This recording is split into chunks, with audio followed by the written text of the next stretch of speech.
A lot of countries now impose sanctions against Russia, but are they really that scary? And won't these sanctions hurt those who imposed them? We have concluded how this will eventually affect the whole world. In early March, as the US and its allies unleashed a wave of sanctions on Russia, President Joe Biden stood in the White House and said they wanted to deal a powerful blow to Putin's war machine.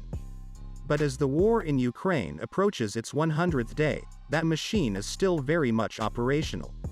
Russia is being propelled by a flood of cash that could average $800 million a day this year, and that's just what the commodity superpower is raking in from oil and gas. EU leaders know that they should stop buying from Russia and indirectly funding a devastating war on Europe's doorstep. But for all that ambition, national governments also know there will be repercussions for their own economies.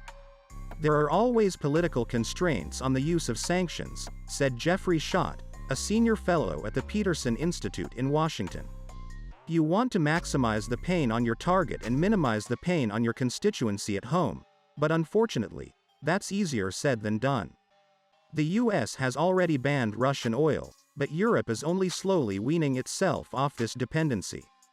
That's giving Moscow time to find other markets, such as commodity-guzzling behemoths China and India, to limit any damage to export revenue and its financial war chest.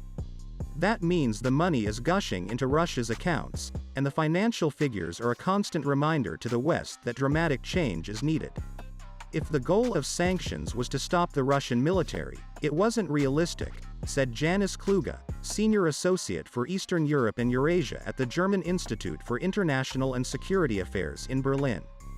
It can still fund the war effort, it can still compensate for some of the damage sanctions are doing to its population.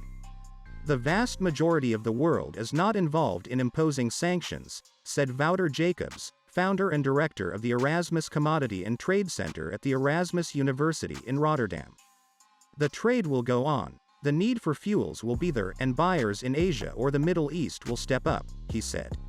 While progress is slow, the direction is only toward more and more restrictions. Even with the uncertain timetable, the pressure on the Russian economy and Putin's finances will eventually